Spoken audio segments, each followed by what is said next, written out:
Good evening again, Steve here with a little report on the coffee chat meeting we had this evening, which I thought was great. We had 12 people there. It was the first meeting of 2016, which is nice to see that many people out.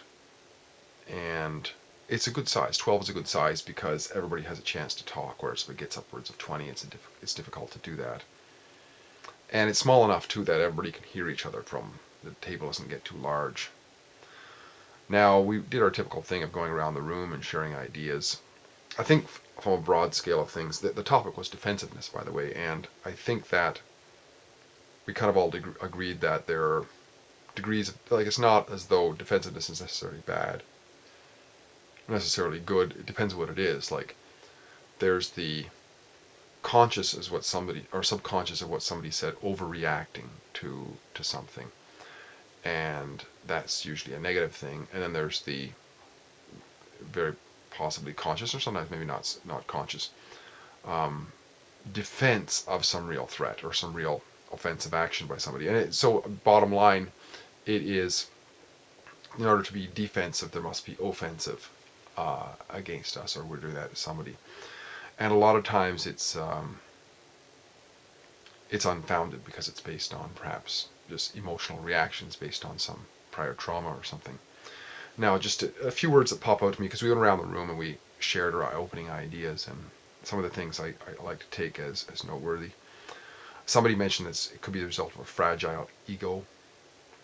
And this gentleman usually talks about, he sort of judges whether there's it's even worth considering somebody's opinions that may be considered offensive. What he does is whether that person is important in his life or not. If they're not really, then it doesn't matter. If they are important, then it's worth considering in some way to get in touch. Somebody mentioned that pretend people are, I guess pretentious people tend to be more prone to take things as offensive, maybe even constructive criticism, for example. Somebody mentioned that this could be a self-defense mechanism, and it's learned, and it seems like it's a safe place to retreat to for some people, this defensiveness. That it could be a form of communication, but can be helped by improving that communication skill. It's a result of a perceived attack of some sort. Somebody said opinions don't pay the bills, so she's willing to let go of certain opinions that don't have much price to them.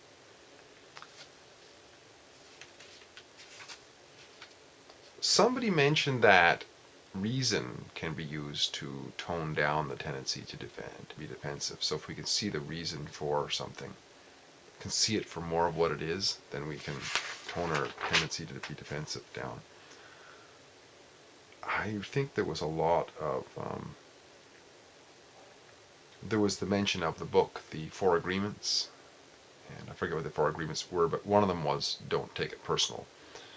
And when we take stuff onto ourselves that are coming from somebody else's maybe trauma or their way of communicating, and we feel it as an attack, we can come into this emotional defensiveness, which can have a physiological effect, a debilitating physiological effect, where people cannot speak properly, they stammer, stutter, have quivering lips and chattering teeth and all kinds of things when they become defensive.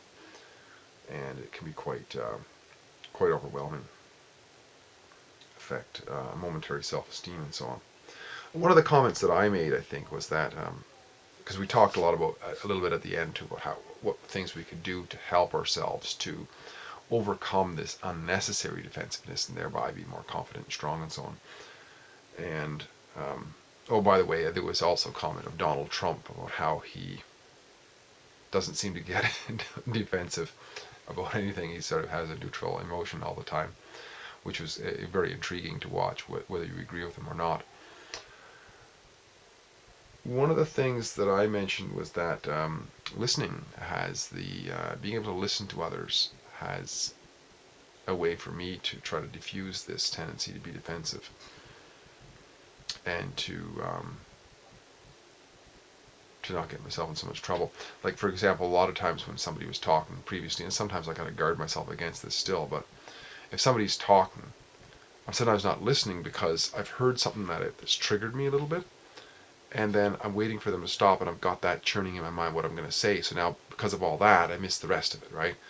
So that's, I would say, a result of defensiveness. Something that triggers me there is the defense, right?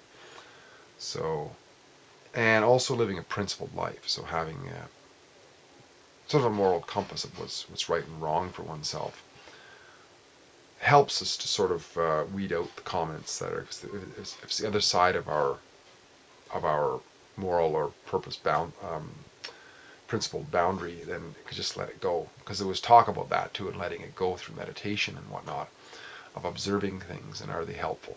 Are they helpful? Are they helpful? Are they helpful? And if they're not, well, like even thoughts. This one gentleman shared this thing about this sort of a little thought process he has as a way of eliminating stuff out, because we get rid of more and more and more stuff out of ourselves. We can eliminate this tendency, because defensiveness a lot of times has to do with holding on to stuff. So we're holding on to this idea. Like, for example, a kid who's been taught a certain thing, and then somebody else shows them a different way. No, no, no, this is the way it's got to be done. Because there's this tendency that we have to hold on to an identity called the way I do it or something. And a lot of thought processes are like that too. But when we analyze them, is it true? Is it valuable for us? And one of the tricks he uses, this guy, to try to edit these things out, is he asks himself if he's ever stuck, with whether to dump something or not. Is he asks, is it true for the situation that I'm in, or that we're in, or that's going on in my life? Is it true? And another thing he says is, and then the next, if passes that, you can go on to the next one, which is it the right time? Even if it is true, if something is true, is it the right time for it now? Is it the right place to bring this up? And is it helpful? That's a big one for me. Is it helpful, right? So, if I'm getting defensive about what somebody says, well, how is it helping me? It's just words, right? It's just words, not actually spheres. That's a logical analysis too. And somebody else mentioned too the question sometimes where we get into communication challenges with people we work with, for example. We don't necessarily wouldn't be people that we would hang out with, but there's the tendency maybe we get defensive about what things they say, or they get defensive about things we say. But one of the things we can do to help ourselves, but this one lady mentioned, is by asking the question, did I offend you? Or does this offend you? Because sometimes we can see it in people that they feel a little bit off, or we feel a little bit off. And if we can encourage, I think, that openness with people that we are working with or close to be emotionally honest and to check each other's, to ask. Because questions don't usually have the sense of being offensive, because they're inviting rather than put upon. Like a statement is kind of dumped upon us, right? But a question allows us, then it's not really put upon us. So I think that it was a good discussion overall. I had quite a few takeaways on it, and the idea of being able to look at it simply that defensiveness is just the opposite of offensiveness. So a lot of times we experience things that we perceive as offensive, but there could be 10 people around us, none others feel offended by it. So it's a subjective thing then that we're just experiencing based perhaps on our internal past life traumas and so on. And if we ask ourselves the question, is this actually real, or is it just all stuff I'm carrying in my head? And if it is, that helps us to be, somebody else said be aware, right? Be aware. Once we're aware, we can observe these things happening within us and let them go by based on questions like, is this helpful? So I thought it was a very good discussion. I thought it was a great discussion. And I think I had some great takeaways, and hope this little video was helpful if you couldn't be there. If you were there, it was great seeing you, and hope to talk again soon. Bye-bye for now.